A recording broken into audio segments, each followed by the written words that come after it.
제20회 제주 포럼에 참석해주신 여러분, 지금부터 세션을 시작하겠습니다. Welcome to the 20th Jeju Forum.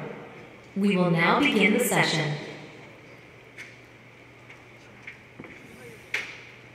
안녕하세요. 오늘 이 세션을 사회를 맡은 손지혜입니다. 사실 앞에서 외교부의 문화협력대사인데 사실 전 문화협력대사라고 누구한테 말씀드렸더니 한 번 대사는 영원한 대사라고 그래서 그냥 낯짝 그러시긴 했는데 저는 진짜 대사는 아니고 문화협력대사를 외교를 위해서 2년 동안 열심히 봉사를 했는데 지금은 이제 전 문화협력대사고 이화여대의 총리교수고 전 CNN 특파원입니다. 그래서 오늘 제가 이제 이 세션 사회를 받았고요. 또 맡았고 이 가운데 바쁘신 가운데도 이 자리에 참석해 주신 여러분께 진심으로 감사드립니다. 이 중요한 세션의 주제를 시작하기 전에 그냥 한마디만 말씀을 드리자면 5월에 제주 포럼이 20주년을 맞이한다고 해서 저도 참 굉장히 감동 있는 그런 자리입니다. 제가 첫 제주 포럼을 사실 외신 기자 CNN으로서 기자로서 Foreign Correspondents Roundtable이라는 그런 세션이 있었습니다. 그래서 첫 제주 포럼에 참석을 하고 그 뒤로도 계속 외신 기자로 참석을 하고 그 다음에는 이제 아리랑 TV 사장으로서 참석하고 그 뒤로는 사실은 많은 세션의 좌장과 그다음에 또 발표자로서 참석을 하고 거의 한 번도 제주 포럼을 거르지 않고 참석한 것 같습니다. 그래서 오늘도 운영하시는 분께 끝까지 제가 제주 포럼을 같이 했으면 좋겠다고 말씀드렸듯이 제주 포럼과의 인연이 깊고 또 제주 포럼이 이렇게 계속적으로 성장하는 걸 보면서 큰 기쁨을 느끼고 있습니다.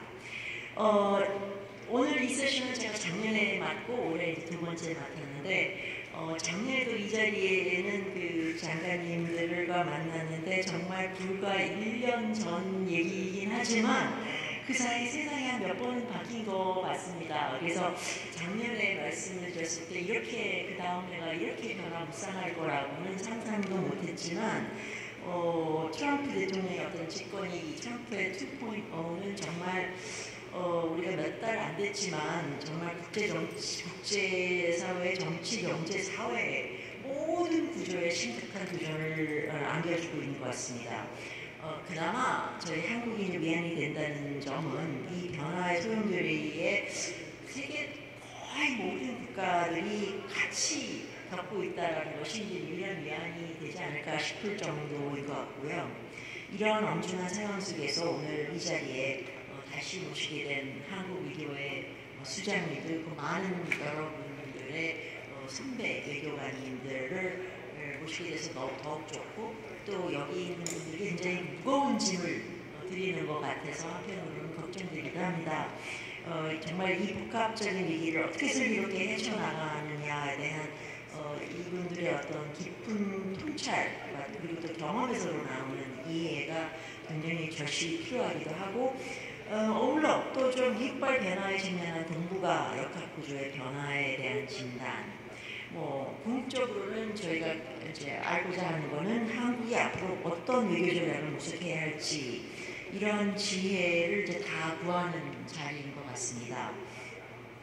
물론 지금 상황을 봐서는 이런 난제는 천지 만물 꿰뚫는 신에게조차도 해답을 구하기 어려운 일일 수도 있지만 그래도 이 자리에서는 거의 버금가는 그런 통찰과 경륜을 지닌 선배님들이 함께하고 있어서 오늘 토론이 의미 있는 방향으로 나아갈 수 있으리라 생각됩니다.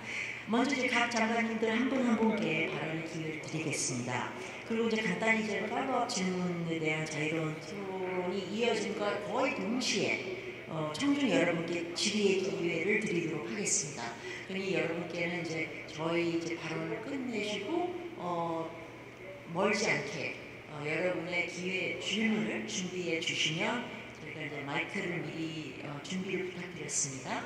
지금 마이크가 전해지면 발언을 부탁드리겠습니다. 그러면 먼저 제 옆에 이제 장관님들의 소개는 저희가 팸플렛도 있고 여러분 오셨으니까 기쁜 소개 아니면 장관님들 한 한 문을 넘어서 가면서 발언을 부탁드리겠습니다. 제 바로 왼쪽에 있는 송민순 장관님께 먼저 마이크를 드리겠습니다. 장관님, 저 먼저 시작을 해주시오. 우리 이 시대에 사는 우리 어떻게 살아야 될까요? 뭘 우리가 해야 될까요? 예, 감사합니다. 자리에 참석하신 여러분들 안녕하십니까? 지금 우리 이 손지혜 교수님이 작년 이야기를 하시는데 저도 작년 이제 이 자리에서 뭐 이런저런 상당히 뭘 좀 아는 것처럼 또 예견할 수 있는 것처럼 그렇게 이야기한 기억이 나는데 그 지난 1년 소리에 제가 예견했던 거하고 맞는 건 사실 별로 없거든요. 세계가 미국이 그렇고 세계가 그렇고 한국 국내가 그렇고 그런 상황이 되니까 지금 뭐 전직 외교장관이라고 해서 한국의 안팎 사정을 좀 잘 아는 것으로 supposed to be knowing 이렇게 돼 있습니다만 과연 뭘 알겠느냐. 그렇지만 이게 당신이 뭘 잘 몰라도 당신은 무슨 말인가를 해야 된다 하는 이런 좀 상당히 거북스러운 상황이기는 합니다만은 제 생각나는 지금 상황을 보면서 제 생각 몇 가지를 말씀을 좀 드리고 싶은데 그건 그렇고 지금 마침 내일 모레 우리 국내 선거가 있지 않습니까? 근데 선거에 보면 양쪽 이제 당에서 외교 안보 공약들을 내놓고 있습니다. 그 공약들을 보면서 제가 느낀 건 양쪽의 공약이 뭐 일견 달라 보이지만 공통분모가 참 많다. 대외 환경을 좀 안정적으로 관리해야 되고 그러면서도 우리 바깥에 처해 있는 환경을 훼손하는 이런 여러 가지 생각을 조심스럽게 내놨는데 제가 그걸 보고 받은 느낌은 이 선거를 할 때 우리 흔히 하는 말이 있지 않습니까? 대통령 후보로서의 아젠다와 그다음에 대통령이 되고 나서 그걸 추구하는 아젠다가 같을 수는 없다. 소위 그 프레지덴셜 캔디데이트 아젠다와 프레지덴셜 아젠다가 사실상 갖기는 어렵다. 이렇게 되는데 우리 지금 이번에 이 양쪽 후보가 내놓은 그 아젠다를 보면서 이분들이 내놓은 그 프레지덴셜 캔디데이트 아젠다가 사실은 그대로 프레지덴셜 아젠다로 갔으면 좋겠다. 이런 생각이 듭니다. 그런데 이제 집권을 하고 나면 상당히 이제 흥분 상태에 들어가고 모든 걸 자기 마음대로 할 수 있고 하다는 생각이 들어서 쉽게 말해서 흥분 상태에서 내리는 결정들이 많이 있어서 이게 여러 가지 방향이 뭐라고 그러니까 엇박자가 나고 발길이 꼬이고 이런 경우가 우리 역사적으로 많거든요. 특히 이제 우리 그 근래에 대통령 새로 취임하자마자 국내 문제도 있지만 외교 문제를 가지고 굉장한 혼란이 있습니다.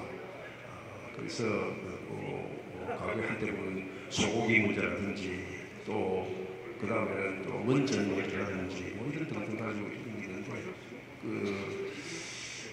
이번에 이제 오늘 하면서 우리가 전직 장관들이 의견을 좀 내놓으면은 그것이 이 당이 되든 저 당이 되든 국가 외교 아젠다를 채택할 수 있는 그런 방향을 좀 제시하는 데 도움이 됐으면 좋겠다 하는 생각에서 제가 우선 몇 가지만 좀 말씀을 드리고 싶습니다. 지금 뭐 세계 정책 다 이런 것들은 사실 저 아니다 더 많은 학자들이나 언론이나 이런 데서 이야기들을 다 하고 있습니다만은 저는 하여튼 세계 정세를 조금 특히 미국의 사정을 보면 그런 느낌이 들어요. 미국이 세계를 이끌어왔다. 그런데 이제 세계를 이끄는 것을 포기하겠다. 그런 생각의 의견이 이제 그런 여론이 트럼프 얘기를 또 선출을 했는데 이게 축구 경기 같은 걸 보면은 축구 경기에서 이렇게 파울 플레이를 많이 하는 팀이 보면 체력이 좀 떨어지면은 이게 이제 공이 상대방보다 앞에 가서 공을 막아야 되는데 뒤에서 뒷다리를 끌어서 이제 이 옐로우 카드를 받고 레드 카드를 받고 이런 게 되는데 미국이 이 세계를 이끌어가는 그 세계적 공약과 커미트먼트와 그 커미트먼트를 임플리멘트하고 퍼폼하는 그 능력이 떨어지니까 거기에서 나오는 게 지금 이제 트럼프 행정부 위기에서 보이고 있는 국제 정세의 파울 플레이 같은 거 아닌가.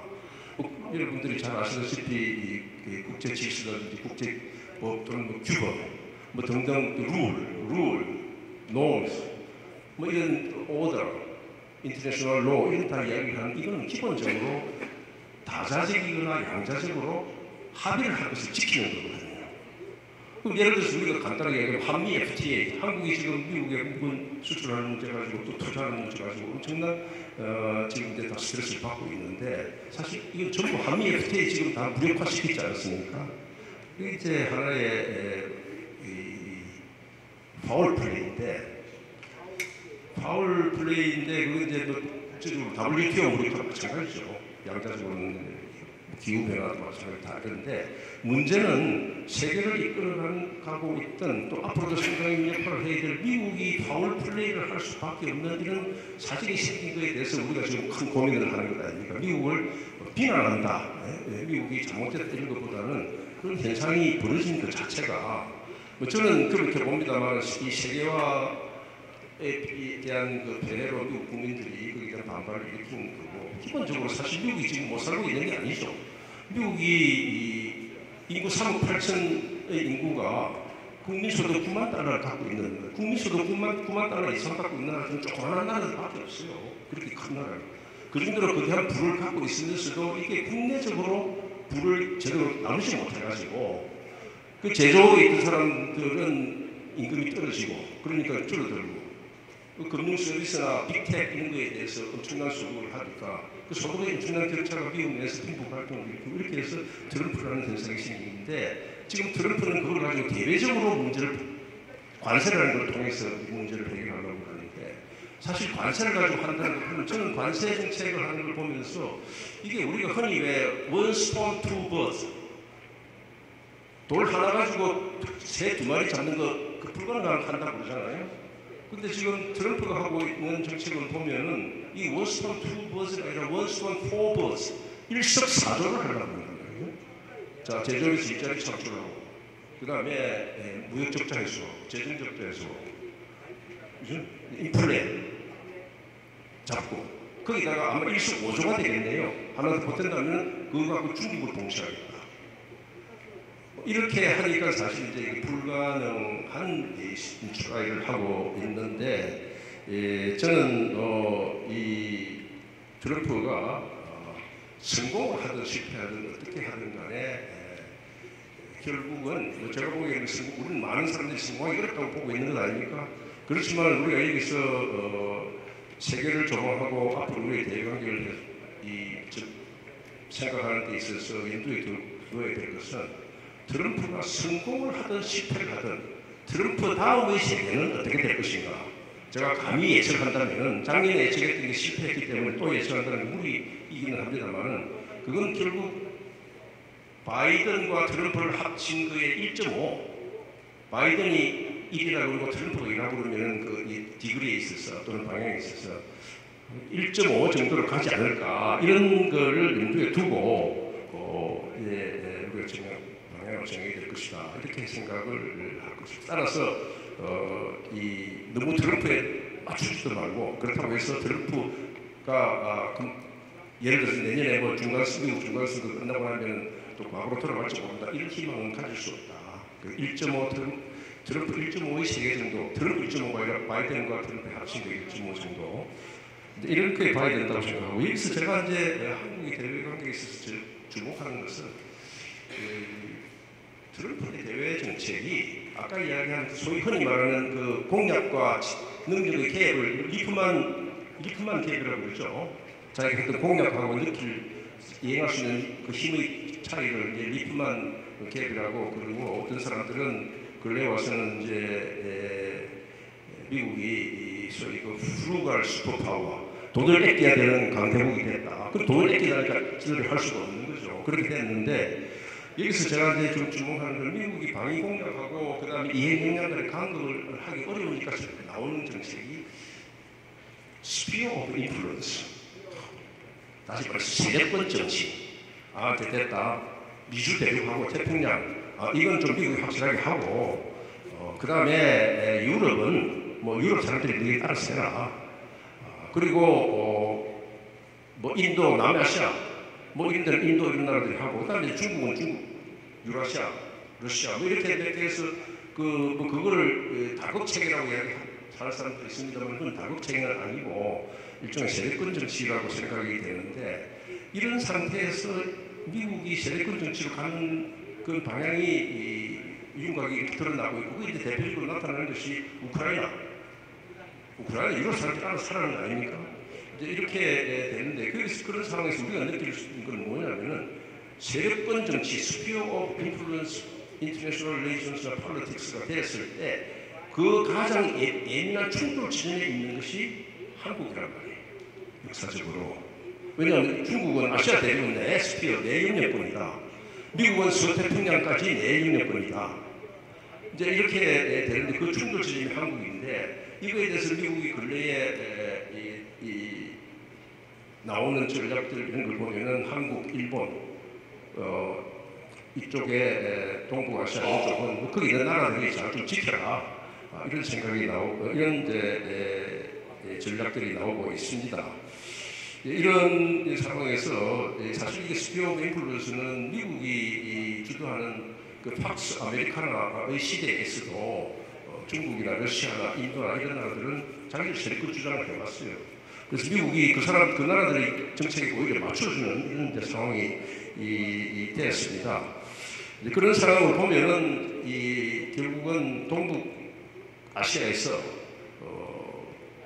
스피어 오브 인플루언스의 정책이 나올수록 한미일과 북중러 이 구도는 그대로 더 굳어지지 않느냐. 그러한 미래를 우리가 예측할 수밖에 없고, 그런 이제 상황에서 미국이 한국, 일본에다가 이 방위 역할을 좀 이제 키우라.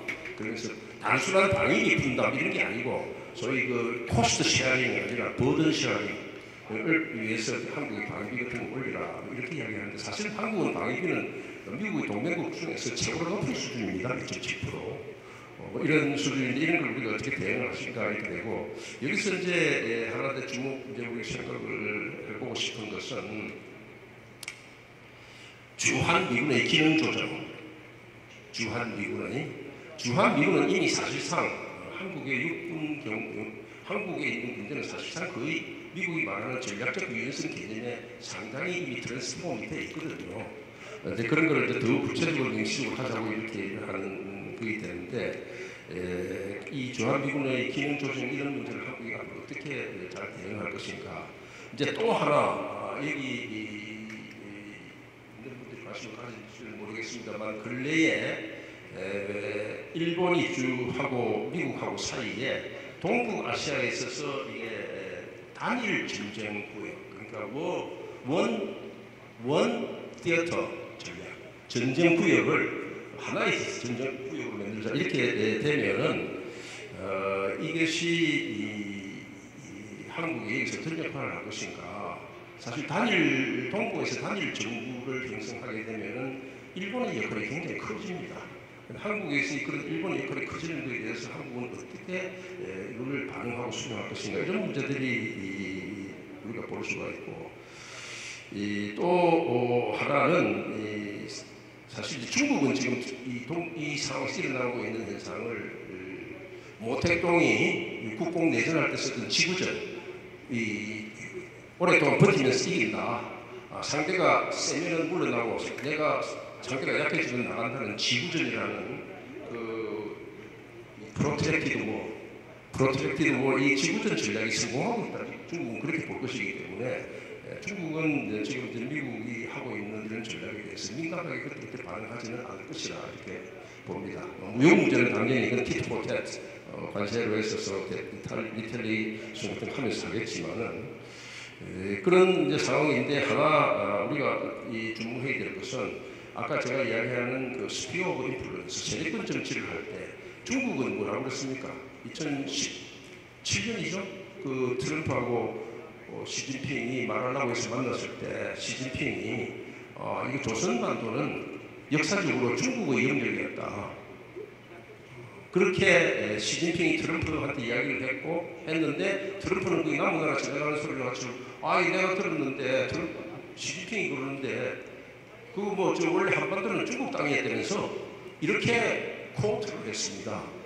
그런 사람이 이제 우리를 하는 동맹이 대통령이 되었는데 사실 중국의 이런 인식은 이 이야기를 말하려고 있기 전에 이미 1500년 전에 고구려의 이 중국의 수양제, 당나라의 태종, 수양제와 당태종이 고구려를 침략할 때도 조선반도는 중국의 경력이다 이렇게 하면서 침략을 했거든요. 그러니까 1500년 전 이야기나 지금의 역사의 흐름 그대로 있습니다. 그런 현실을 우리가 어떻게 잘 인식을 하고 중국의 인식에 이렇게 바탕이 되어 있다 이런 것을 염두에 두고 생각을 해야 되고 그 다음에 이제 이런 지금 상황에서 우리가 염두에 두어야 될 것은 이제 북한 문제거든요. 시간이 좀 많이 갔나요? 이렇다고 좀 아는 게 별로 없으면 말이 길어져요. 미안합니다. 이 북한 이게 저는 뭐 감히 예언하는데 트럼프가 즉각 북한 문제를 옛날에 싱가포르 회담이나 하노이 회담 같은 걸로 해야 될 만한 그러한 정치적 내력이나 또 프로바빌리티 성공할 가능성이 별로 있지 않다고 봅니다. 그래서 하겠지만 다만 미국 국내적으로 필요한 상황이 되면은 북한 문제를 가지고 나올 수는 있습니다만 저는 흔히 말하는 그런 가능성은 높지 않다. 이런 생각으로 제가 이제 사실 본론을 이야기하기 전에 서론이 너무 길어졌는데 이 본론 이야기는 간단하게 제목만 이야기하고 나중에 토론을 하겠습니다. 네. 제 본론은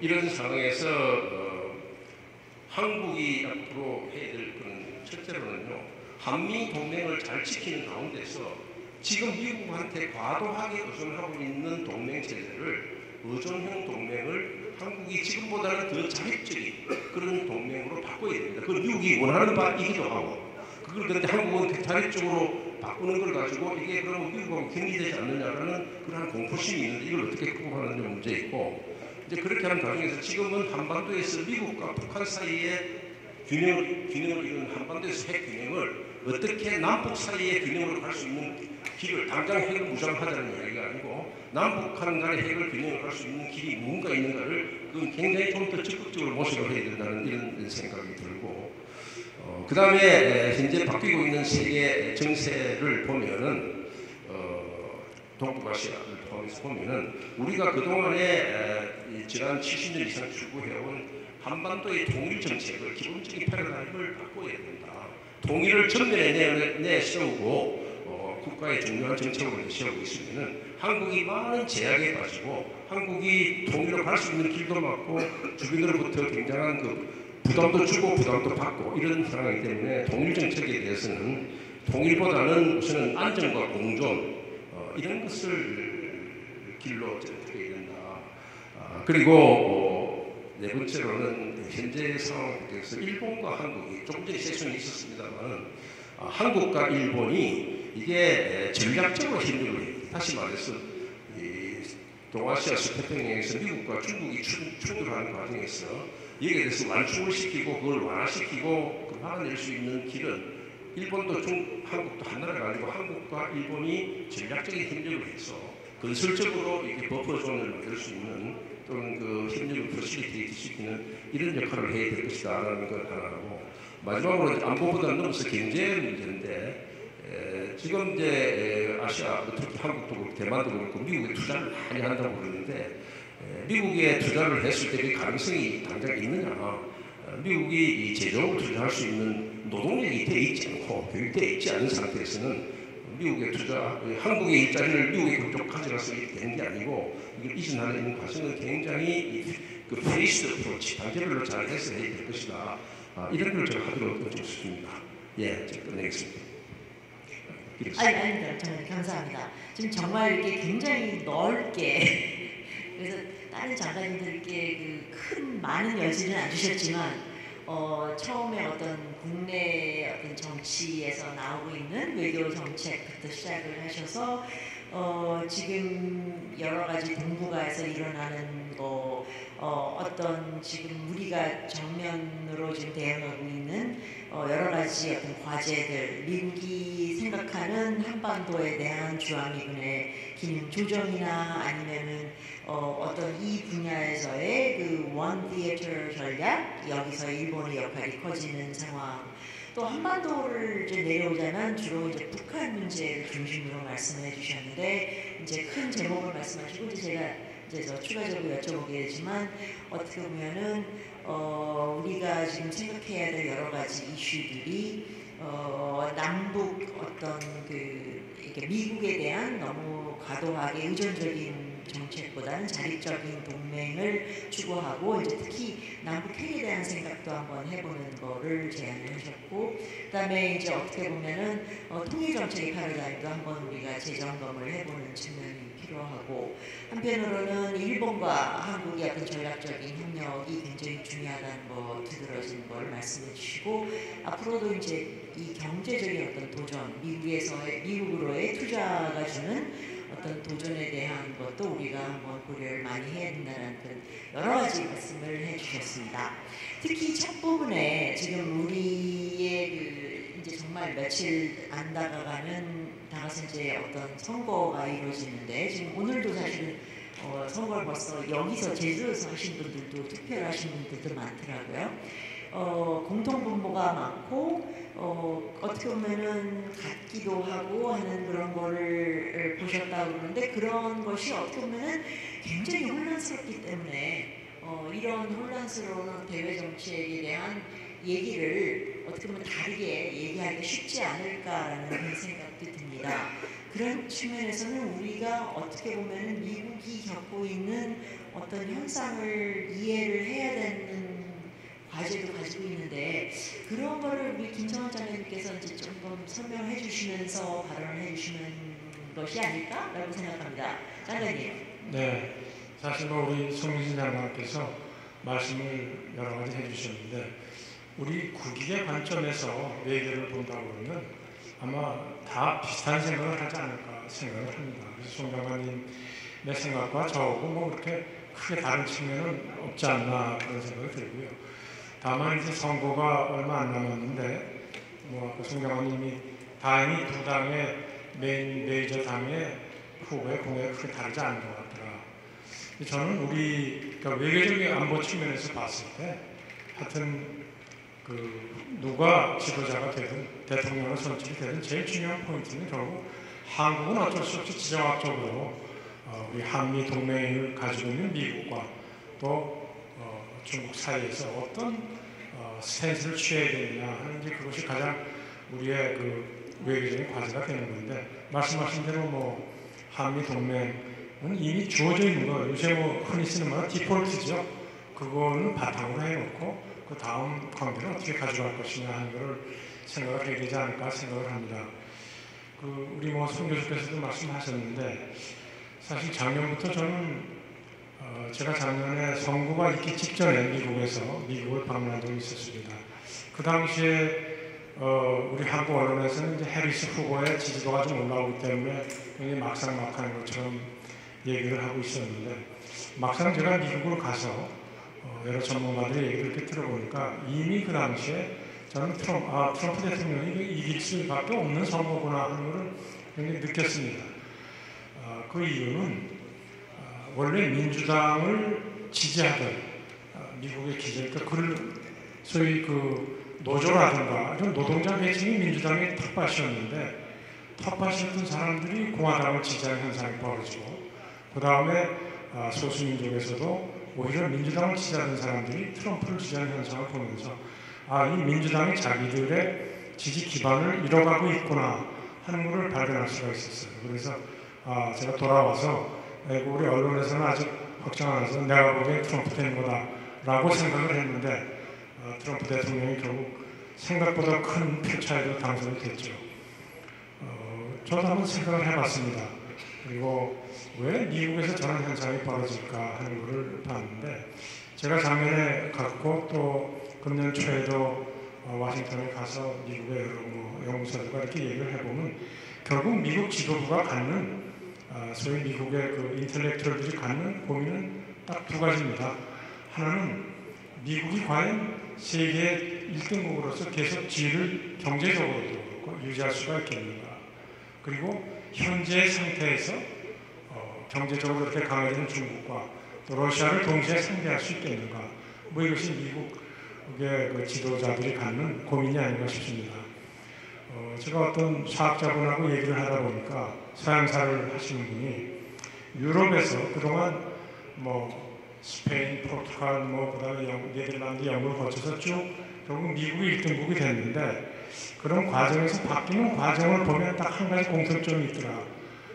그것은 각 국가가 1등국이죠. 1등국이 쓰는 국방비와 1등국이 많은 부채를 갖게 돼서 그 부채를 지급하는 이자가 있는데 지급하는 이자액이 국방비를 증가하는 순간 결국 그 나라는 디클라인에 끼고 들어가는 것이다. 이것이 그분이 말씀해 주신 건데 미국이 딱 그런 상황입니다. 이미 작년서부터 미국의 국방비보다 미국이 지출하는 부채에 대한 이자가 넘어가기 시작했습니다. 금년에 나온 통계를 보니까 이미 미국의 부채가 36조라고 그러는데 아무리 발권국인 미국이지만 36조의 부채를 가지고 보니까 GDP의 한 125%라고 해요. 이게 한 10년 내로 GDP의 150%까지 증가할 거다. 결국 미국이 이자에 대한 부담을 지고 어떻게 하면 이자를 낮춰가면서 경제를 살려나갈 수가 있을까 하는 것이 이제 고민일 것인데 아마 그것이 제가 보기에는 쉽지 않을 것으로 봅니다. 그리고 과거에 미중 간의 격차를 보면 그 2023년 기준으로 보면 미국의 GDP가 한 26조 가까이 되고요. 중국이 한 19조 달러 되니까 거의 3분의 2가 넘었어요. 근데 2007년만 하더라도 미국의 GDP가 중국의 4배였거든요. 그러니까 이게 그 줄어드는 격차가 굉장히 빠르다는 얘기죠. 그러니까 미국의 지도부가 느끼는 거기에 대한 위기의식이라든가 이런 게 굉장히 크다. 그래서 앞으로 트럼프 대통령이 바뀌고 또 다음 대통령이 오더라도 저는 미국 사회가 가지고 있는 문제점이 지속되는 한은 외교 정책에서는 한계가 있을 수밖에 없을 것이다 하는 저는 개인적으로 그런 생각을 합니다. 그래서 어떻게 보면 사실 우리가 트럼프 대통령이 지금 취하고 있는 방식 때문에 여러 가지 비판도 많이 나오고 근데 저는 그래도 이분이 정치인으로서 자기 당대 임기에 이런 부채 문제를 좀 한번 해결해 보겠다 하는 건 저는 정치인의 자세로서 개인적으로 평가를 합니다. 왜냐하면 자기 임기 넘어가면 그만이거든요. 대개 임기 내에 있는 문제를 근본적으로 해결하겠다는 정치인을 보기란 그렇게 쉽지는 않습니다. 그런 면에서 일단 지금 트럼프 대통령과 그 참모들이 느끼는 문제점에 대해서 자기들이 그거를 좀 어떻게 해결해 보겠다 하는 자세는 그래도 좀 우리가 평가해야 되지 않겠느냐 그런 생각을 합니다. 그래서 하여튼 지금 하여튼 트럼프 대통령으로 인해서 빚어지는 국제 상황에 대해서 여러 가지 표현들이 나오고 있는데 저는 개인적으로 우리 서울대 평화통일연구원의 이문영 교수가 어느 칼럼에 그런 표현을 쓰셨더라고요. 우아한 위선의 시대는 가고 정직한 야만의 시대가 도래했다.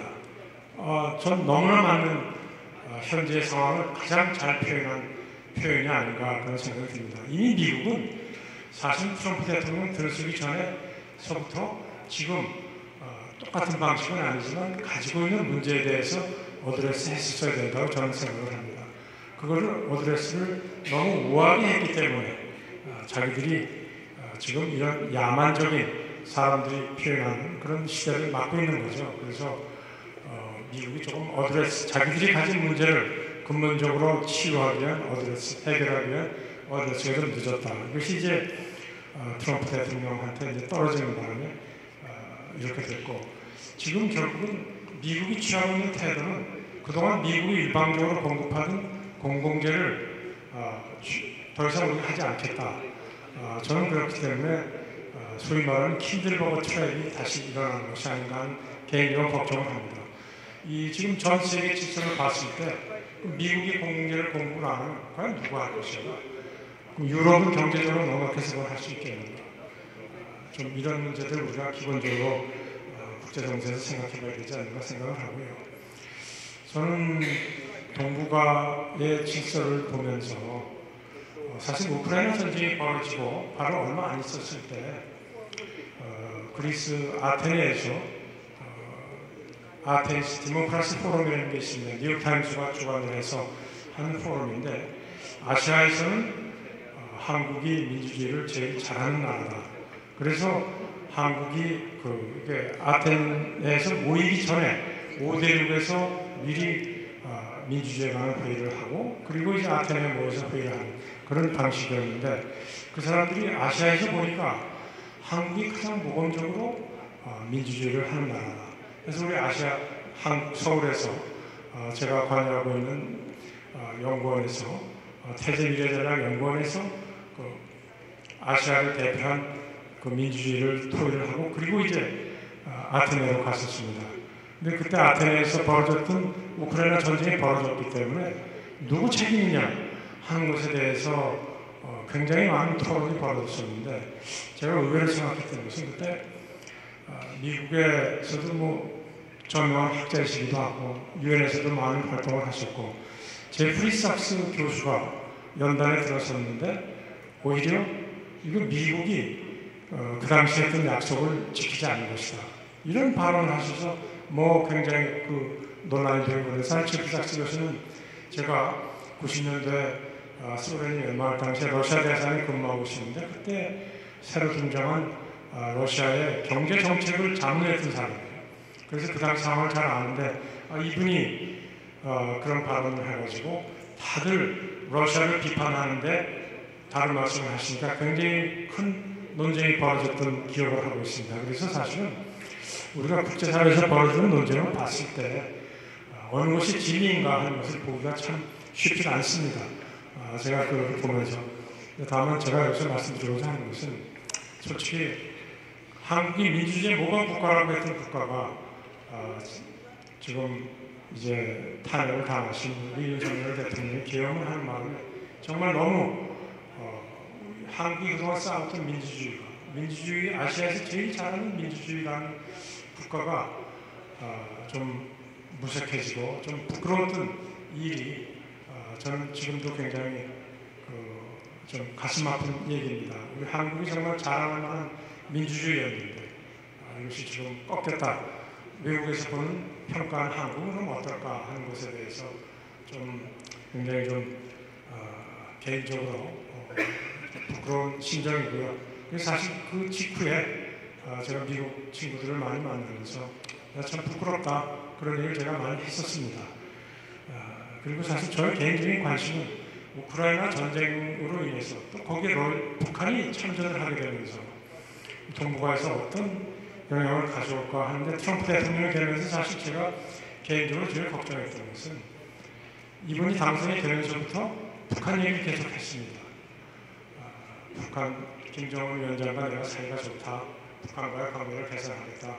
그러면서 제가 걱정을 했던 것은 이런 상황에서 미국이 접촉을 하고 그 중간에 인터미디어리 역할을 하는 것을 푸틴이 하게 되면 어떡하나 하는 역할을 하는 것에 대해서 저는 굉장히 우려하는 마음을 가지고 봤는데 다행인지 불행인지 지금 트럼프 대통령이 트럼프와 푸틴 대통령하고서 바로 우크라이나 전쟁을 끝내겠다고 그러는데 그게 잘 안 되고 지금 오히려 이제 푸틴 대통령을 비난하고 손 떼겠다 뭐 이런 상황인 것 같아요. 어제 오늘. 그래서 이제 결국은 이렇게 국제 정세가 시시각각으로 변동을 합니다. 뭐 아까 우리 총장님께서도 작년에 여기서 얘기하고 여기 얘기할 때 우리가 예견했던 것이 맞지 않았다 이런 말씀을 하시는데 저는 뭐 이게 워낙 바뀌어가니까 이해가 하기도 쉽지 않은 상황이다. 우리나라 국내 상황이 이렇게 급속히 바뀌어가지고 바로 일주일 내로 이렇게 우리가 선거를 하면 누가 예견했겠습니까? 그래서 사실은 이런 국제정치나 이런 게 예견이 굉장히 어렵다. 그러나 한 가지 대비해야 되는 것은 아까 이미 말씀하셨기 때문에 제가 더 부연 설명을 하지는 않겠습니다만은 우리 한국의 대응은 어떻게 돼야 될 것이냐. 이미 우리가 이제 결국은 정권이 바뀌면 국내적으로 제일 큰 문제, 뭐 우리 셋 다 청와대에서 얘기하고 수정 역할을 했었기 때문에 느끼는 거지만 정권이 바뀌는 순간 북한 이슈가 우리한테는 제일 큰 중요한 과제 하나가 떠오릅니다. 그런데 이제 지금 우리가 어떤 태도를 가지고 북한을 대해야 될 것인가. 아까 통일정책에 대해서 이미 말씀해 주셨고 이미 북한이 23년 말에 김정은 위원장이 이 양국 관계는 적대적인 관계다. 뭐 아마 남북 관계 진전이 별로 쉽지 않을 걸로 저는 봅니다. 그리고 북한이 과거 우리 경험상 보면 뭐 남쪽의 정부가 바뀌면서 북한에 대해서 여러 가지 정책 제안을 하죠. 북한은 자기들의 그 어젠다, 자기들의 시각이 별도로 있기 때문에 자기들이 필요할 때 나오는 겁니다. 그래서 저는 그렇게 생각하기 때문에 당분간 어떤 정책을 해도 남북이 관계를 개선하기가 쉽지는 않을 것이다. 그러나 한반도의 긴장 완화를 생각했을 때 뭐 필요한 조치를 해야 되겠죠. 그리고 이제 아까 한미동맹을 바탕으로 대응해야 된다고 그러는데 저는 이제 재래식 무기는 한국이 결국 담당을 해야 되겠죠. 우리가 지금 남북 간의 경제적인 규모의 차이를 봤을 때 뭐 재래식 무기는 우리가 압도적인 무기에 있기 때문에 결국 우리가 재래식 무기에 관한은 우리가 대응을 하고 미국하고 해야 될 것은 북한이 재래식 무기가 안 되기 때문에 비대칭적인 무기를 개발한 거니까 우리 한국도 그만한 능력이 있다는 건 다 알거든요. 한국의 과학자들하고 만나면 우리 6개월 내에 우리 핵무기 만들 능력이 있다. 그러나 한국은 NPT에 충실한 당사자고 또 우리가 나름대로 국제규범을 지키는 측면에서 그걸 안 하고 있는데 결국은 미국이 주는 익스텐디드 디터런스에 우리가 의존하는 것이니까 새 정부가 들으시더라도 미국과의 관계에서 그런 미국 확장 억지력을 잘 유지할 수 있도록 우리가 외교를 해나가야 되지 않겠냐 그런 생각을 합니다. 또 한 가지는 이제 결국은 아까도 사전에 우리 송장학교에서도 말씀하셨지만 우리 외교 정책을 어떻게 가져가야 될 것이냐. 사실 그동안 우리가 한일 관계가 부침이 많았던 건 뭐 우리 다 아는 사실인데 정권이 바뀔 때마다 특히 일본에 대한 시각 많이 바뀌었거든요. 그래서 일본 측에서도 거기에 대해서 불만이 있었는데 다행히 지금 뭐 한미 관계를 다 중시해야 된다는 역할을 하고 있기 때문에 컨티뉴이티를 지켜가야 된다. 그것이 또 우리의 외교의 어떤 품격을 지켜나가는 것이다. 그래서 어떤 컨시스턴트한 정책을 지켜나가지 않으면 국제사회에서 한국을 잘 신뢰하지 않을 것이다 하는 생각을 저는 합니다. 그래서 그런 우리가 컨시스턴시가 필요한 분야를 다음 정부에서도 계속 좀 잘 지켜나갔으면 좋겠고 그런 측면에서 한국 계속 품격 있는 외교를 해나가기를 개인적으로 바라고 있습니다. 뭐 저희 이 정도에서 스탑을 하고 또 토론을 하도록 하겠습니다. 네, 감사합니다, 장관님. 지금 초반에는 장관님께서는 송 장관님이랑 같이 미국이 겪고 있는 거를 말씀하셨고 지금 감지하셨던 미국이 가지고 있는 어떤 위기. 아까 송 장관님은 저 축구를 해서 어떤 파울을 하는 그 운동선수를 비교를 하셨는데 장관님께서도 보신 어떤 여러 가지 미국이 처해져 있는 어떤 위기 상황에 대한 말씀을 해주셨고 특히 또 지금 뭐 우아한 위선자가 아니라 이제는 정직한 야수 우리로서는 사실은 위대한 우아한 위선자나 정직한 야수 우리가 잘 알아야지 상대를 할 수가 있기 때문에 이렇게 저희가 잘 파악을 하고 이해를 하는 게 중요할 거라고 생각합니다. 마지막은 윤 장관님인데 윤 장관님이 이러실 줄 아셨겠지만 사실 말씀하실 수 있는 이 폭이 굉장히 좁아지긴 하셨어요. 그럼에도 불구하고 장관님께 한번 그 지혜와 그 경험담을 좀 부탁을 드리겠습니다. 네, 감사합니다. 오늘 두 분 장관님께서 굉장히 폭넓게 또 깊이 있게 이제 중요한 부분들을 많이 짚어주셨습니다. 네, 저는 약간 좀 그 순서가 바뀌었을지 모르겠습니다만 오늘 제주 포럼에서 이제 조금 더 이번 그 세션에 의도했던 것을 제 나름대로 한번 생각을 해가지고 지금 논의하는 것을 한번 큰 틀과 컨텍스트 속에서 묶어서 말씀드리고 싶어요. 그 가장 큰 이유는 여러 장관님께서 말씀하셨습니다만 지금 현재 일어나고 있는 이 상황은 제가 지난 몇 달 동안 이제 미국, 유럽, 또 중동 여러 군데를 돌아다니면서 보니까 거의 지난 2차 세계대전 이후에 80년 만에 국제 질서가 대변환하고 있다. 미국으로 만들었던 질서가 이제 종료되고 있는 그런 것으로 인식을 하고 있고, 심지어 미국 내에서도 많은 그 연구소에 그 소장이나 의장들이 뭐라고 얘기하냐면 지금 이게 충격과 공포의 시대가 왔다 이렇게 얘기를 하고 있어요. Shock and Awe. 1993년 2차 거국전 때 썼던 군사전략의 이름이죠. 근데 바로 이 오늘 주제인 동북아는 바로 그러한 대변환, 그러한 충격과 공포의 시대의 중심에 서 있다. 그래서 오늘 제주 포럼에서 의도했던 것은 트럼프 시기에 트럼프의 동북아 정책이 되게 중요한 얘기지만, 사실은 이 동북아에는 다른 나라들이 어떻게 반응을 보여서 이 역학관계가 어떻게 되는지를 같이 한번 보고 싶거든요. 그래서 제가 오늘 이제 좋은 처방은 장관님께서 많이 말씀해 주셔서 오히려 거꾸로 저는 그럼 앞으로 다가오는 내주에 새로 출범하는 신정부와 우리가 생각을 같이 하는 많은 우리의 우방국 친구들은 어떤 숙제를 갖고 있는지 리스트를 제가 리스트를 해보고, 그 다음에 이런 거에 대해서 이 다음 정부가 같이 해야 될 이런 또 과제들, 당면한 그런 어려운 난제들이 뭔지 한번 같이 고민하는 그런 시대를 갖겠습니다. 우선 이제 한국의 신정부가 출범할 때 제일 중요한 것은 바로 이러한 위기 사안, 이런 이제 이 난제들이 한두 개만 있는 것이 아니라 굉장히 많은 것이 동시에 복합적으로 온다. 동시다발 얘기라는 걸 우리가 다 알고 있습니다. 그래서 신정부는 이제는 대미전략이라는 측면에서만 얘기하지 보지 말고, 그래서 복합전략이라는 측면에서 크게 봐야 된다는 걸 말씀.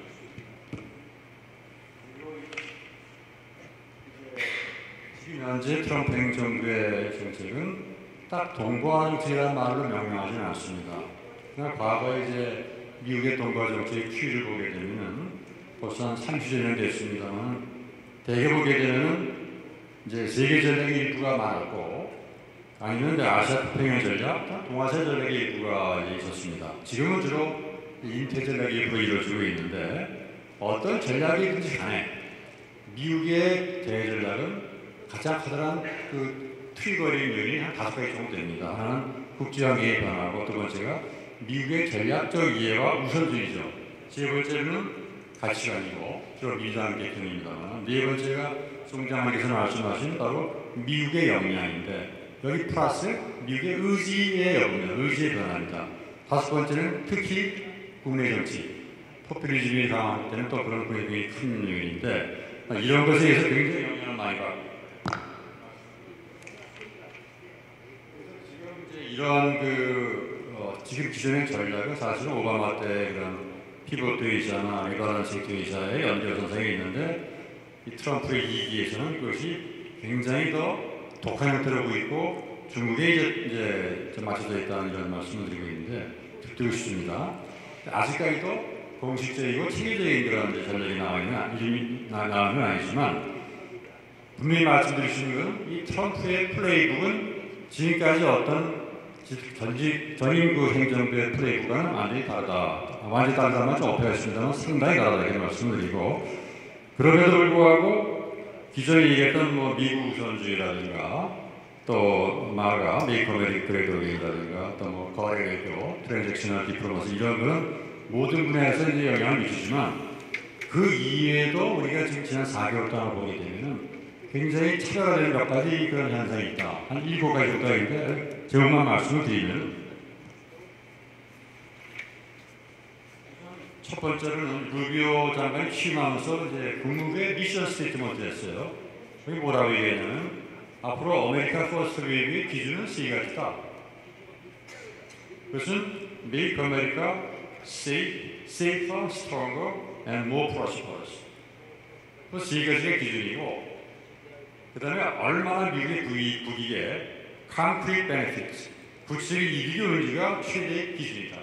다시 말해서 이제 계산, 캘큘레이터 외교라는 그런 얘기가 되는 거고, 이 기준은 적과 동시에 관계없이 해당이 된다 이런 얘기고, 두 번째가 바로 이제 송장관이 말씀하신 이런 세계권 시대의 기간인데 이게 이제 국무부의 미션 스테이트먼트에서는 이제 브레이크 파워 라이벌이라는 얘기를 하고 국방부의 새로운 차는 브레이크 파워 컴퓨터를 얘기하고 헤리티지 대회에서 건의하는 브레이크 파워 컴퓨티션을 얘기하는데 결국은 이게 이제 총장이 말씀하신 그런 세계권 시대의 기간이고 심지어 이제 워싱턴에서는 얄타 체제로 부활하는 것이 아닌가 그런 우려를 갖고 있습니다.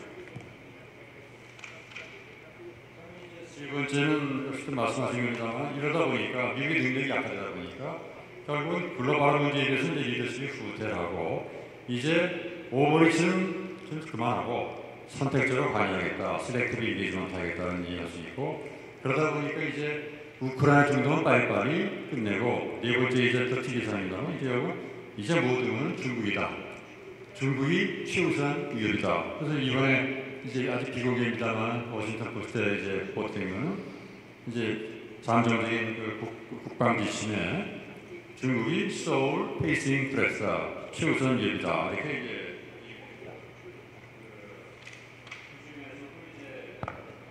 대만해 문제를 가장 중시해서 헤리티지에서 권위 쓰는 대만해 문제와 아태지역, 인태지역, 우방국들 같은 선상에서 나왔는데 이번에 잠정지침에서는 우방국들은 다 빼버리고 대만 대만을 중국이 시저로 공격하는 것만을 최우선 위협으로 명기했기 때문에 그만큼 대만 해협 위협 문제가 모든 문제, 북한 문제를 포함한 모든 문제를 앞세워버렸다 이런 식이고 이것을 위해서 소위 말하는 리버스 키신저, 리버스 닉슨, 반 키신저, 반 닉슨 전략을 취해서 러시아를 중국에서 분리해야 되겠다 이런 얘기를 하는 거고 다섯 번째 특징은 이제 이러다 보니까 이제 미국이 힘이 붙이기 때문에 이제 아시아 동맹국들도 직가적으로 좀 동참해달라 하는 그런 얘기가 됩니다. 그중에 가장 중요한 것이 이제 물론 한미 안보협력이고 또 이제 호주와 이런 것이 되겠습니다만 이런 한반도에서 이제 새로 나오는 주한미군의 역할과 성격과 활동 범위가 이제 바뀌는 문제가 나오는데 핵심은 결국은 주한미군의 역할과 한국의 지역적 역할 두 가지를 압축이 됩니다. 주한미군의 역할은 결국은 전략적 위협의 문제가 되는 거고 지금까지 북박이만 놔두는 것은 전 세계에서 한국밖에 없기 때문에 이제 다른 지역에 있는 것처럼 한국에 있는 그런 주한미군도 좀 2006년에 우리가 합의를 했지만 여기저기로 다 가고 싶다.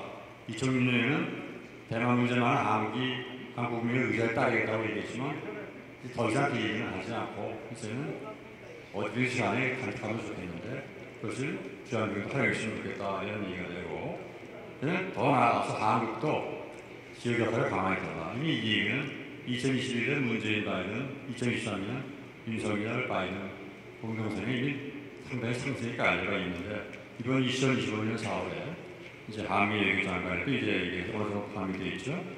이런 수행하는 방식은 결국은 힘을 통한 평화, 피스로 스트레스다 이렇게 얘기하면서 그 중에 피스의 경우는 이 트럼프 대통령이 제일 잘하는 딜메이킹을 통해서 이뤄내겠다는 걸 이해하는 것 같습니다.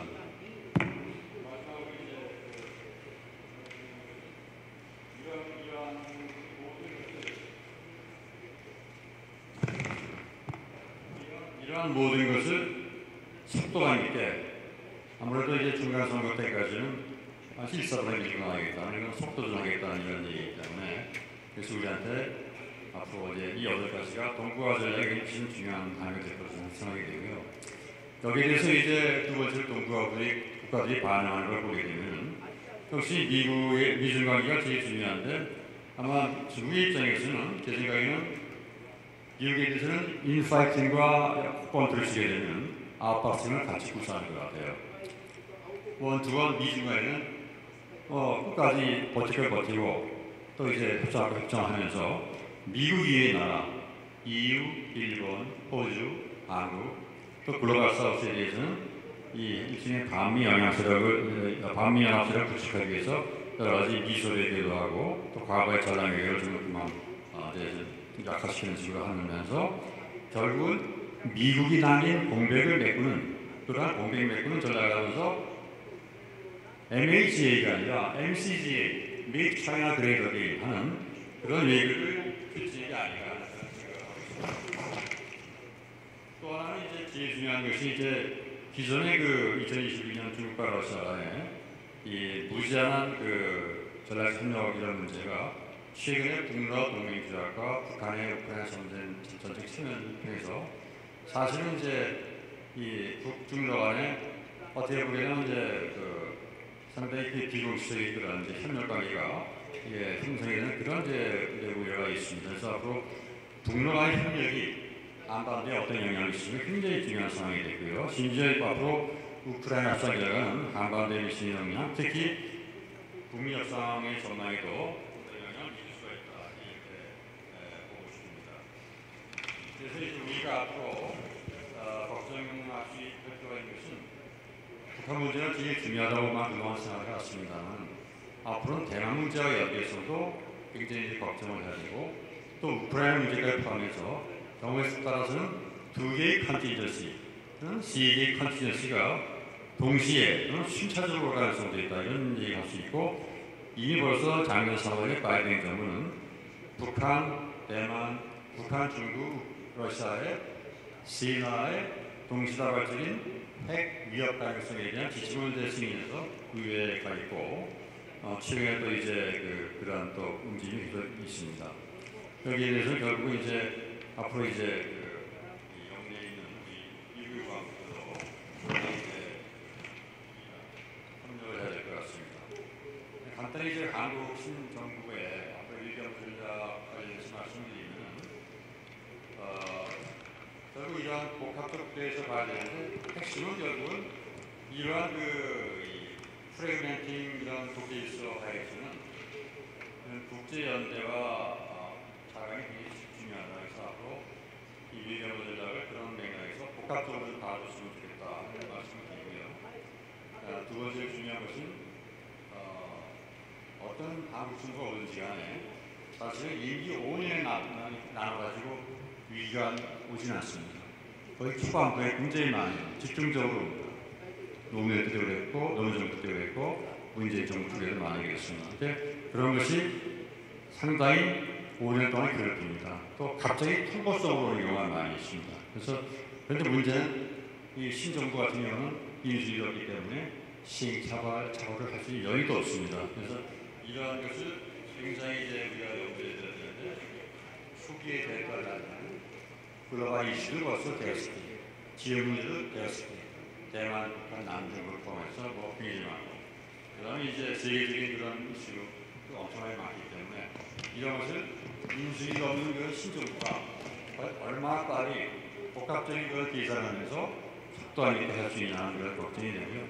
또 가장 중요한 것은 결국은 과거에는 북한의 도할 문제였다면 정말 지금의 경우는 미국 신정부가 그 미국의 우선순위에 대해서 얼마나 빨리 우리가 입장을 마련할 것이냐 그렇습니다. 그 중에서 이제 이 주한미군의 역할에 대해서 최근에 브루슨 주한미군사령이 얘기한 것은 신호입니다만 앞으로 있을 행동에 대한 서막입니다. 그렇기 때문에 이러한 것에 대해서 상당히 빨리 전략적으로 준비가 되어 있어야 되고 더 나아가서 이미 2021년과 2022년에 미국과 합의한 그런 공동선언에 있는 지역적 역할에 과연 기준이 어떻게 될 것이냐는 것에 대해서 걱정을 해야 될 것이고 당장 이제 곧 이번 달에 나토 정상회담과 G7 정상회담에 특히 나토 정상회담은 가야 될 경우가 가능성이 많은데 그럼 당장 우크라이나 문제, 글로벌 거버넌스 문제, 경제안보 문제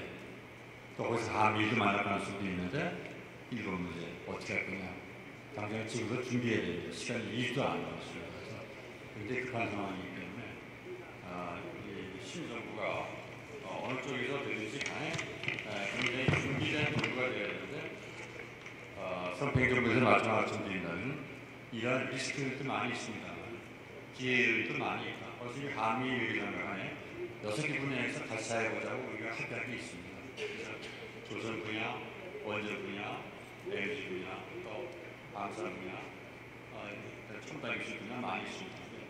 이런 것을 이제 기반으로 해가지고 이러한 상호 이해가 분리되는 분야를 폭을 넓히고 또 이런 미국 우선순위에 대해서 우리 나름대로의 분명 입장을 제시하면서 앞으로 이런 초기의 위협과 더 나아가서 중장기적인 위협 전략을 잘 이행하면 좋겠습니다.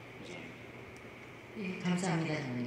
지금 장님께서 말씀하신 그 모든 정부의 초기 위기라고 말씀하셨는데 사실은 맞는 것 같기도 하면서 제가 외신 기자 출신이었기 때문에 거의 매년 이 외교, 경제 이런 위기 아니었나 싶은 생각이 들고 있습니다. 그러나 이제 물론 이번 정부는 특히 장관님 지적해 주시듯이 어떻게 보면은 인수위한 그런 과정 없이 바로 이런 위기에 대응을 하고 지금 말씀해 주셨던 G7이나 나이토 어떤 그런 회의로 바로 들어가면서 해야 되기 때문에 어떻게 보면은 굉장히 급박하게 많은 국제 위기에 대응을 해야 되는 그런 위치에 처해 있는 것 같습니다. 그런 측면에서 새 장관님들께서 말씀해 주신 여러 가지 말씀이 좋은 의미가 되고 좋은 어떤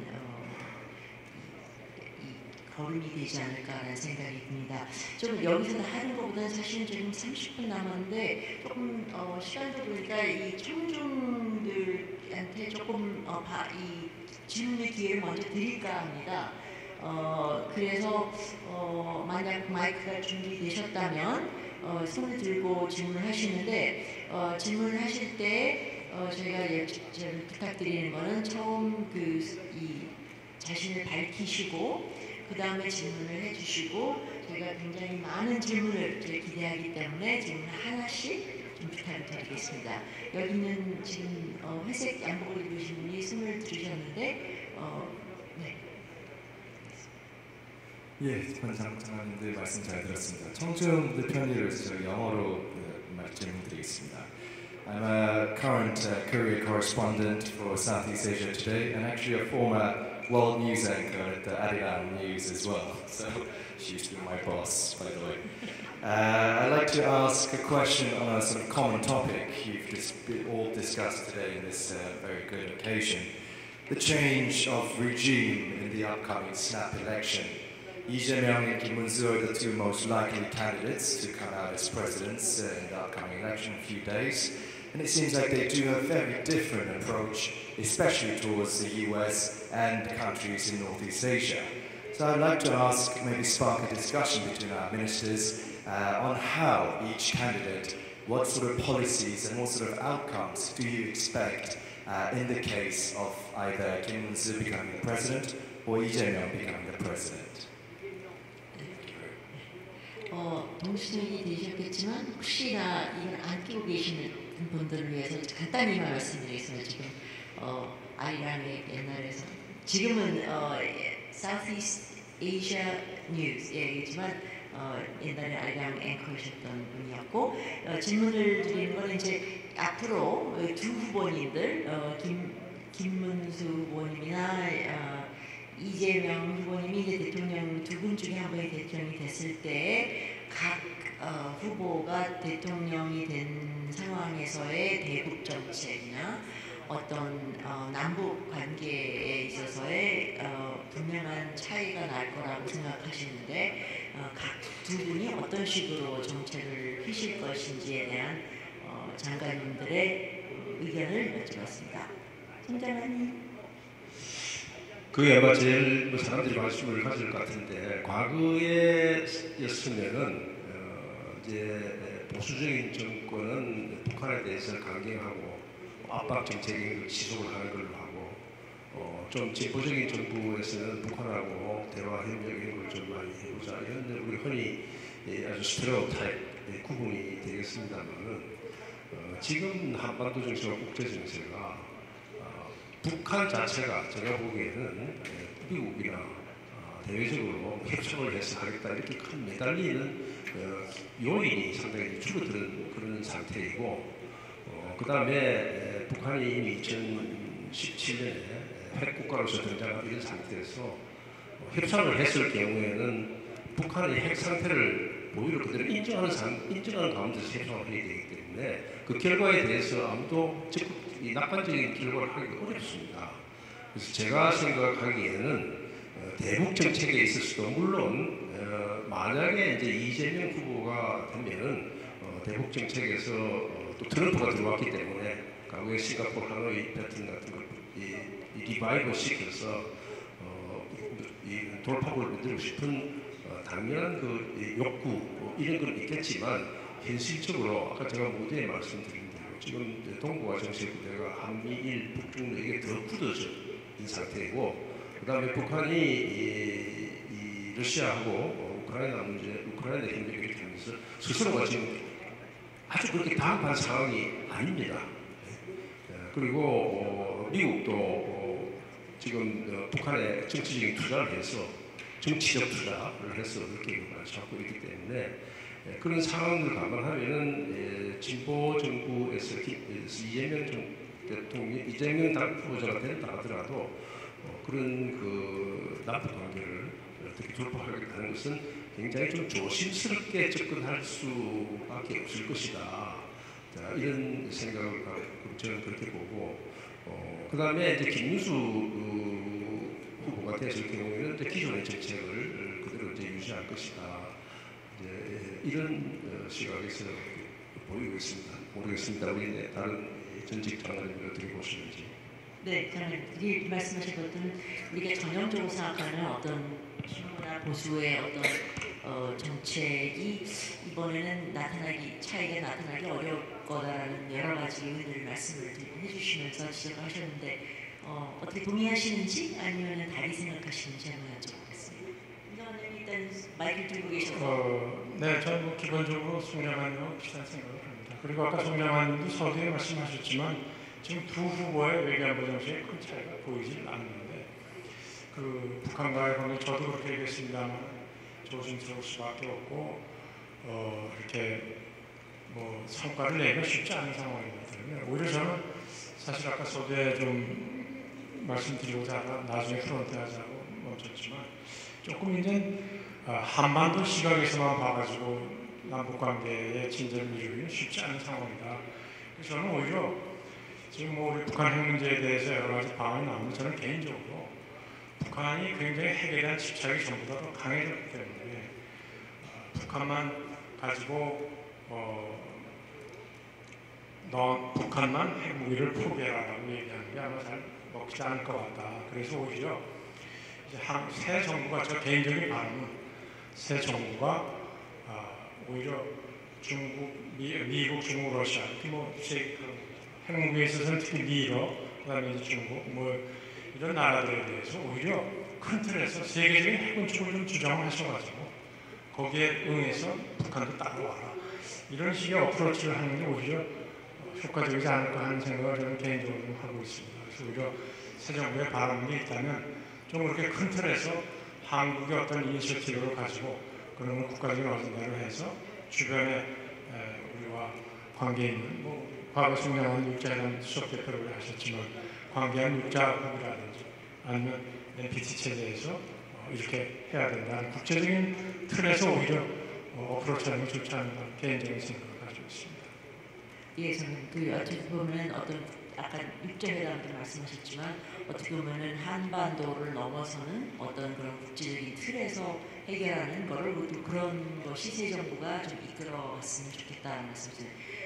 임 장관님도 어떻게 좀 말씀해 주실 수 있을까요? 이제 뭐 앞에 부장관님이랑 같은 게 아니라 이런 차원을 넘어서 말씀하신 질문의 그 포인트를 제가 해석하게 되면은 결국 지금 이 시점에서의 그 이제 공개적으로 알려진 또 비공개적으로 우리가 알고 있는 그런 측면의 정책이 앞으로 어떻게 이제 그 국제사회에 비칠 것이냐는 측면이 있고 또 한 가지는 이제 제가 좀 말씀을 드렸습니다만 우리의 의지와 관계없이 실제 취임하게 되면 미국 중심으로 해서 한반도 이해관계를 갖고 있는 많은 나라들이 많은 주문과 기대와 요구를 할 텐데 거기에 대해서 공약이든 그다음 발표하고도 관계없이 실제 어떻게 대응할 것이냐 두 가지 측면이 있습니다. 근데 전자의 경우는 사실은 이미 벌써 미국도 그렇고 우리 일본도 그렇고 호주 대사님이 와 계십니다. 호주도 그렇고 EU도 제가 EU 최근에 한 3번 갔다 왔습니다. 다 알고 있어요. 각 후보의 입장을 다 알고 있고 바람 내용은 다 알고 있습니다. 다만 이제 이건 우리 이재명 후보 쪽에 한 가지 우리가 좀 과거에서 조금 우리가 좀 마음을 놓는 노심을 유지하는 전직 외교관들이 상당히 많이 가 있어서 이번에 뭐 시용의료 공약을 내세울 때 많이 기억한 것 같은 느낌이 듭니다. 공약이. 네. 그래서 아마 초기에 이번에 이제 한미 협력 중시하고 한미 협력 강조하고 그런 것들은 사실 그만 봐가지고는 언뜻 김문수 후보랑 차이점이 있지는 않는데 중요한 것은 이제 앞으로 그럼 실제 진실에서만 이걸 어떻게 할 거냐. 트럼프 행정부가 지금 말씀드린 것처럼 주한미군의 전략적 유연성 해야 되겠는데 어떻게 할 거냐 하게 되면 이재명 후보 쪽 후보가 당선될 경우는 뭐 중국을 더 의식하는 이제 그런 정책이 아마 보수보다 강할 것이기 때문에 또 고민을 해야 될 것이고 또 이제 한국의 지역적 역할에 대해서 말씀하신 고민이 있을 겁니다. 반면에 또 이제 우리 김문수 후보 쪽에서 이제 당선이 될 경우에는 이제 아무래도 또 친동맹적 입장이 있을 수 있기 때문에 중국을 어떻게 관리하는 문제냐 하는 문제에 대해서 약간 또 긴장이 있을 수가 있고 결과적으로 실제 나오는 이 문제가 지금까지 나왔던 문제는 차원이 다르고 강도가 다릅니다. 당장 주한미군이 실제 다른 지역에 떴다. 2003년은 떠서 이락으로 갔습니다.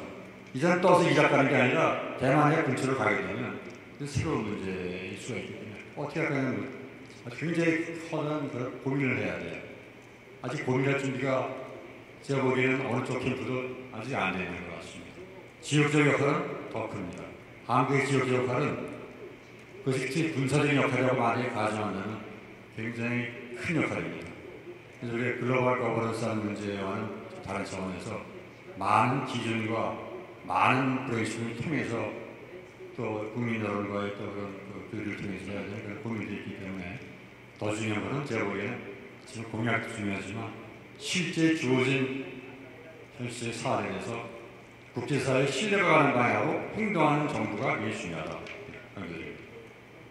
네, 감사합니다. 지금 공약에 있어서 보여주는 어떠한 것들도 중요하지만 사실은 실정에 들어섰을 때 어떤 이런 문제에 부딪혔을 때는 각 후보는 고려사항이 어떻게 보면 상이할 수가 있기 때문에 그런 상황에서 어떤 결정을 내릴 것인가에 대한 것이 사실 우리가 중요하게 여겨야 된다는 말씀이셨고 이번에도 추가 발언을 하실 수도 있습니다. 장관님 처음 시작하셨기 때문에 혹시 그 사이에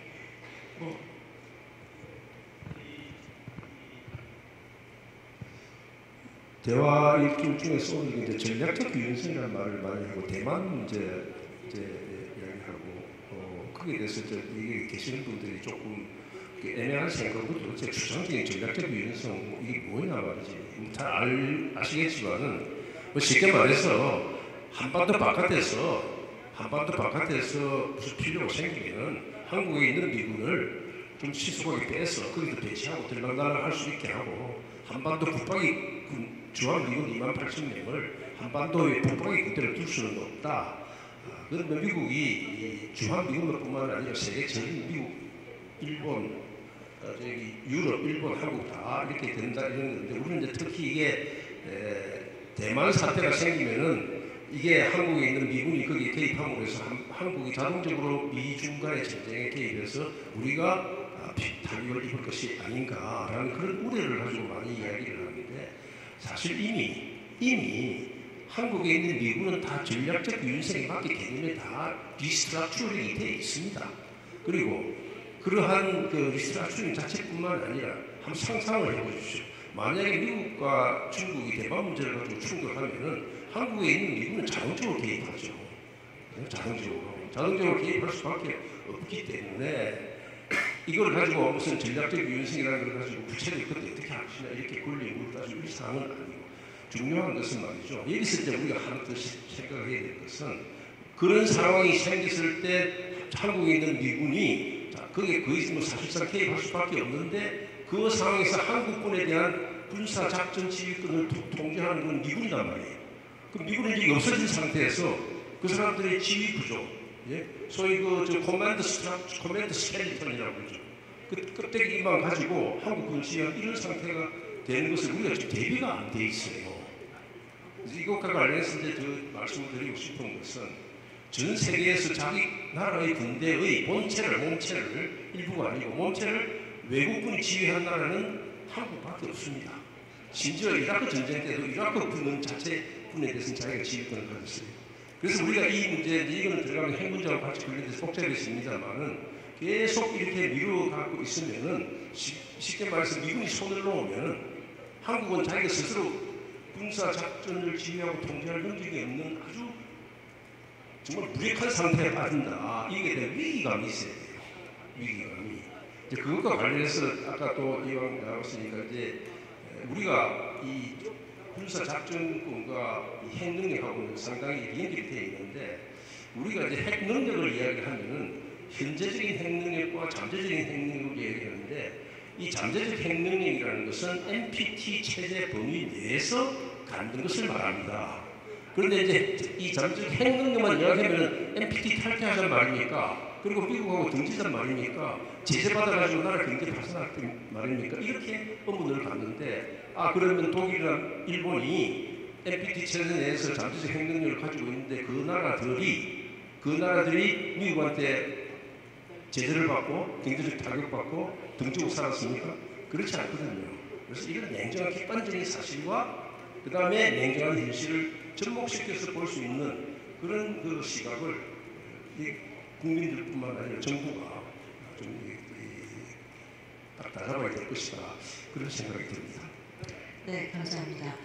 우리한테 주는 많은 생각을 해야 되는 어려운 시기를 다시 한번 강조해 주신 것 같습니다. 또 다른 질문, 죄송하지만 저희가 여성 패널 쪽에서 이쪽 여성분한테 먼저 질문의 기회를 드리겠습니다. 네, 안녕하세요. 말씀 잘 들었습니다. 저는 SKN 서울프레스 박지현 기자고요. 아까 송 장관님께서 발표하실 때 중국의 지구전 전략에 대해서 말씀하셨는데 트럼프 2기에 한중 관계에 변화가 있을 거라고 생각하시는지 궁금하고요. 만약에 이런 변화가 있다면 또 변화를 어떻게 대응하고 관리해 나가야 하는지에 대한 의견 좀 부탁드리겠습니다. 네, 감사합니다. 장관님 말씀하시기 직전에 저희가 시간이 이렇게 많지 않아서 혹시 오늘의 뉴스 쪽에서의 질문을 기회했는데 한 번 질문 추가적으로 받고 저희가 받을까 해서 질문의 기회를 먼저 드리겠습니다. 네, 질문하세요. 앞에. 예. 살짝 소개를 하시고 질문하세요. 네, 안녕하세요. 저는 서울대학교 통계학과 졸업하고 현재 미국 조지아텍에서 머신러닝 PhD를 하고 있는 조영서라고 합니다. 저는 제주 출신인데 저희 고향에서 저희 좋은 경치에서 기린들과 함께 제가 말씀을 나눌 수 있어서 참 영광입니다. 네, 제가 질문을 드리고자 하는 것은 저는 미국에서 한 1년 정도 있으면서 궁금한 점들이 생겼었는데요. 첫 번째로 제가 애틀랜타에서 트럼프의 랠리에 참여를 했던 적이 있습니다. 선거 캠페인에서. 그때 트럼프가 미국인같이 생기지 않는 사람들을 직접적으로 겨냥해서 페이크들하고 얘기하기도 하고 또 중국 관련된 발언을 굉장히 많이 했습니다. 또한 현재 지금 많은 NSF나 NIH 등의 여러 가지 펀딩들을 굉장히 중국에 대한 압박의 목적으로 전방위적으로 압박을 가하고 있는데요. 이로 인해서 저 역시도 이 펀딩에서의 압박감을 굉장히 느끼고 있고 현재 재정적으로 굉장히 어려운 위기를 겪고 있습니다. 뿐만 아니라 이 대한민국에서 학생들이 성장해 나가기 위해서는 대한민국의 교육기관들이 지금 세계적인 경쟁력이 매우 약해지고 있는 상황에서 미국과 같은 그런 선진 기관에서 배워야 되는 필요성이 있다고 생각하는데 세계 정세는 그에 반해서 트럼프는 한국의 이런 유학생들 역시도 이 관문을 굉장히 닫아가고 있습니다. 이런 상황에서 대한민국이 실제로 교육 경쟁력을 갖기 위해서는 어떤 방안을 가질 수 있을지 또 현재 유학생들 또 그리고 예비 유학생들에 대해서 어떤 조언을 할 수 있을지 여쭤보고 싶습니다. 제주 포럼에서 영리더스라는 프로그램을 운영하는 한 분이시죠? 예. 이번 제주 포럼은 특히 어떻게 보면 차세대 리더들에 대한 그 참여를 굉장히 많이 하고 있는 것 같습니다. 아주 굉장히 고민된 현상이랍니다. 그거에 대해 이 질문에 대해서는 먼저 총장님께서 저 질문에 대한 답변을 해주시고 다른 장관님께서 이어가 주시면 네, 그럼요. 네. 그래서 이제 저는 지금 중국을 볼 때 늘 중국은 정책을 하는 수행 기간, 미국은 아시다시피 2년마다 정책이 새로 나와야 되잖아요. 중간선거 있고. 그 다음에 유럽의 동맹국들도 미국에 대해서 이야기할 때 유럽은 항상 새로운 행정부가 들어오면은 새로운 정책을 인벤트 한다고 했어요. 새로운 정책을 발명해낸다. 그래서 상당히 지속성이 이제 문제가 있을 건데 중국은 굉장히 길잖아요. 우선 당석이 하면 5년하고 플러스 10년하고 지금 시진핑은 15년까지 갔기 때문에 그 정책을 해가지고 그걸 지속을 해서 결과가 나올 때까지 긴 시간을 버틸 수가 있어요. 근데 민주주의 체제라는 것은 민주주의 갖고 있는 그 자체의 그것 때문에 이제 버티기가 어려워서 바꾸다 보니까 효력이 떨어지는 이런 경우도 있습니다만 우리한테 크게 이제 걱정되는 것은 우리는 지금 미국과 우리 다른 여기 장관님들도 말씀 많이 하셨지만은 미국과 중국 사이에서의 경쟁이나 라이벌 이것 속에서 우리가 어떻게 선택을 하기 싫어도 해야 되는 그런 상황이 오는 걸 우려를 하고 있거든요. 그런데 지금 이번에 보면은 사실은 미국이 조금 더 중국도 지금 문제가 많잖아요. 차이나 핑크. 중국도 이미 정점을 지났다는 그런 논리도 많이 있고 한데 그런 상황에서 미국이 먼저 어떻게 보면 아까 제가 모두에 말씀드렸습니다. 파워플레이. 예? 먼저 비추기만 하면서 나왔기 때문에 세계에서 미국에 대한 호감도가 떨어지면서 상대적으로 중국에 대해서 좀 기대는 의지가 생기니까 트럼프는 자기 있는 모택동이 했던 그 프로텍티드 워 스트래티지 그게 맞다. 그리고 트럼프는 이미 트럼프라는 미안합니다. 시진핑이 집권하자마자 그 전에 후진타오 장점인 그 다음에 덩샤오핑이 하던 새로운 개방 세력 이걸 갖다가 다시 굉장히 리에듀케이트하고 있어요. 중국 자체에 중국 한차이니즘 이거에 대해서 굉장히 많이 시켜서 지금 그 사람들이 공산당을 상당히 지배하고 있는 상황이거든요. 이런 식으로 해서 길게 갈 거다. 그래서 우리가 이제 미국에서 일어나고 있는 현상에 대해서 지금 두 번째 질문에 나온 이야기가 연결이 되는데 세계 많이 브레인을 끌어들여서 소프트웨어를 만들어서 강력하게 나가는 것이 사실 한국의 입장에서 봤을 때는 우리가 갖고 있는 가치체계, 우리가 숨쉬는 공기 이런 게 비슷하기 때문에 미국이 잘 버텨줘야 바람직하다고 생각을 하는데 지금 하는 게 프로트랙티드 워즈에서 미국이 조금 모양상 밀리는 듯한 그런 느낌이 들어서 우리가 앞으로 어떻게 될 건 알 수가 없죠. 제가 보기에는 미국이 강해지느냐 중국이 강해지느냐의 문제가 아니고 누가 먼저 더 약해지느냐의 게임 같습니다. 그래서 이제 이 모택동이 지구전 전술에 보면은 상대방이 강할 때는 물러서 있고 그 다음에 상대방이 약해지면 진격하라. 근데 사실 이거는 레닌도 똑같이 쓸 거거든요. 레닌이 뭐냐면 바이오레트를 내서 물러간 게 부딪히면 바이오레트를 더 찔러라. 그리고 찔렀는데 쇠가 부딪히면 위드로우 해라. 이런 전략을 하는 가운데서 제가 보기에는 미국이 좀 밀리고 있다는 그런 느낌이 든다. 그게 뭐 제가 생각할 수 있는 거고 바로 그런 것 때문에 미국이 세계적으로 브레인을 많이 가져와야 미국 그동안 이렇게 힘을 했는데 지금 이 브레인 하는 걸 차단하는 이런 상황이 되지 않습니까? 온 세계에서 좋은 브레인들을 가져왔는데 그 한국의 교육 문제에 대해서도 좀 생각하는 우리 두 분한테 좀 아이디어를 연결을 하고 있습니다. 네, 김 장관님께서 말씀하셨듯이 사실은 지금 미국의 어떤 대학들과의 전쟁은 사실은 굉장히 또 다른 차원의 어떤 문제이고 그거에 대해서는 굉장히 회의적인 시각들이 많이 있는 것 같습니다. 김장님 지금 태제도 그렇고 뭐 사실은 여러 측면에서 보시면서 우리 학생의 얘기를 좀 교육 문제에 대해서는 뭐 결국은 저도 뭐 제가 관련 쪽에 또 대학에 있어서 이렇게 들여다 보니까 우리나라에서 의외로 중고등학교에 들어가는 예산이 많고요. 대학교에 들어가는 예산이 상대적으로 적다고 저는 좀 그런 인상을 받았어요. 그래서 앞으로 결국은 앞서 제가 새로운 정부나 또는 정치인에게 드리고 싶은 말씀이 한중 관계를 말씀을 드렸는데 사실 앞으로 다가오는 AI 시대에 AI가 얼마큼까지 발전시킬 수 있느냐가 결국은 국력을 결정하는 제일 큰 요소라고 보는데 저는 앞으로 우리 대학 교육을 좀 더 자율화해서 더 많은 투자를 해야 된다. 대학에 많은 자율성을 줘야 된다고 생각하고요. 또 그래서 대학에 대한 지원이 많이 가야 그 대학생들 해외로 갈 수 있는 기회도 더 많이 갖고, 지금 미국에 계시다 오셨다고 그러는데 굉장히 좀 안타까운 상황. 저는 미국이 큰 실수한다고 생각하고 있습니다.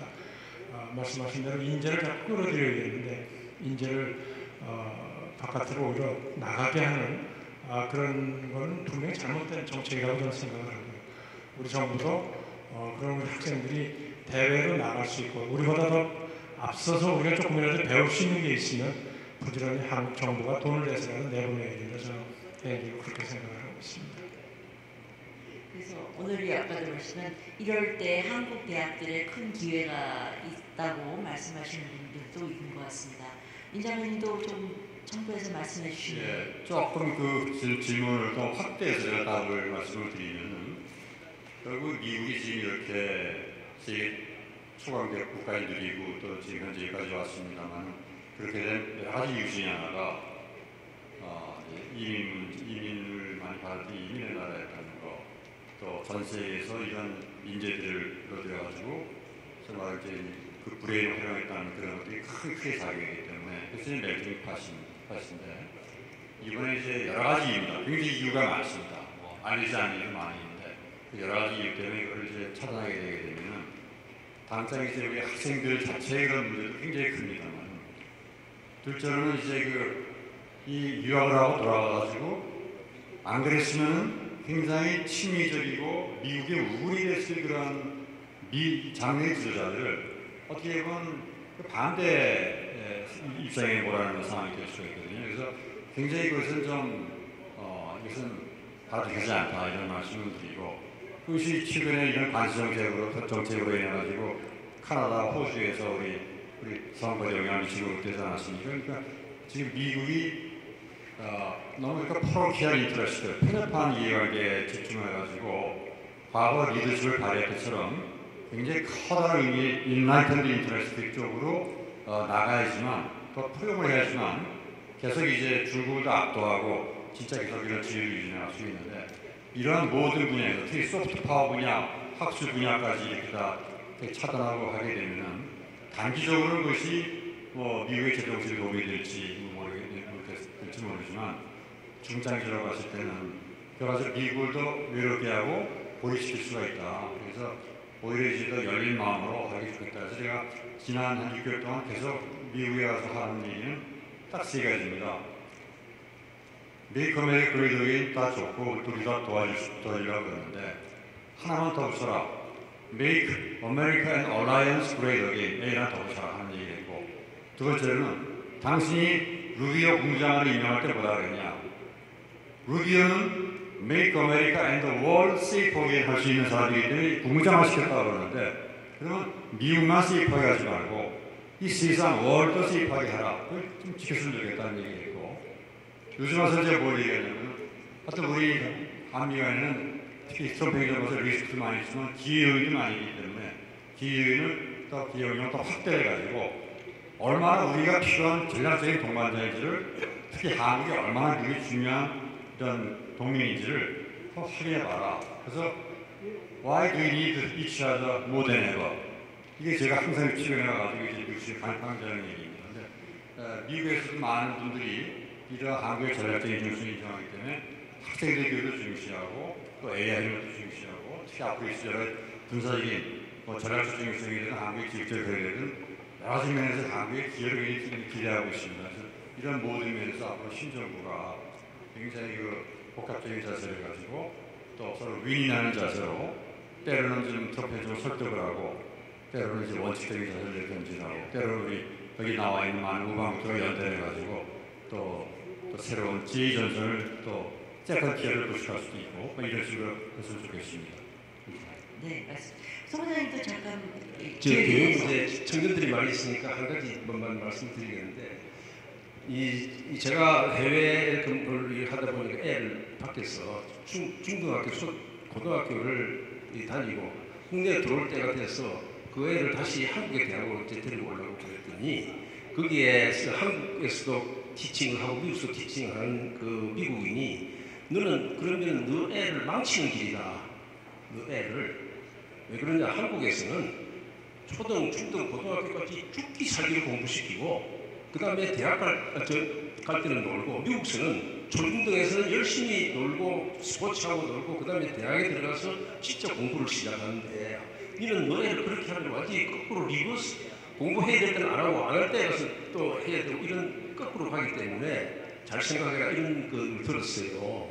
그래서 제가 왜 이 이야기를 하느냐면 한국 교육제도도 초중등 고등학교 이럴 때는 좀 놀고 이렇게 생각하고 대학 가서 열심히 대학 가서 정말 머리가 틀리도록 공부하는 이런 풍토로 바꿔나가야 되고, 지금 여기는 미국이 저렇게 하면 앞으로 한국도 대학에서 진짜 이 입학하고 나면 진이 빠져가지고 대학에서 어떻게 놀 생각하는 이런 게 아니고 대학에 들어가서 학부에 들어가서 진짜 공부를 하는 그런 풍토로 바꿔나가는 것도 좀 생각을 많이 해야 될 거다, 이런 생각이 듭니다. 지금 대학생들에게 좋은 소리인지 아닌지 모르겠지만 저희가 볼 때는 앞으로 한국의 대학이 점차 변하는 거는 확실한 것 같습니다. 어떤 물론 연구하는 것도 있지만 다양성에 있어서도 한국 대학들이 전에보다 굉장히 어떻게 보면 외국 학생들의 숫자가 문화의 측면도 있긴 하지만 외국의 전 세계에서 온 학생들로 인하여 굉장히 다양해지고 있습니다. 그런 면에 있어서는 한국 대학이 앞으로 가야 될 모색하는 방향도 굉장히 중요한, 특히 또 미국에서 일어나는 일 때는 더욱더 큰 기회가 있을 것 같습니다. 사실 질문들도 많으신데 오늘 불행히도 우리한테 주어진 시간이 다 마쳤습니다. 정말 새 장관님이 말씀하시는 걸 봐서 우리가 진짜 얼마나 중요한 시기에 살고 있는지를 다시 한번 생각을 할 수 있는 시간이 되었었고, 또 지금 장관님께서 말씀해 주셨던 많은 통찰까지에는 정말 우리한테 또 우리 후대한테도 정말 분명히 소중한 길잡이가 될 것이라고 믿습니다. 경청해 주셔서 감사합니다. 이제 마지막으로 큰 박수를 함께 해주시고 오늘 세션을 마무리하겠습니다.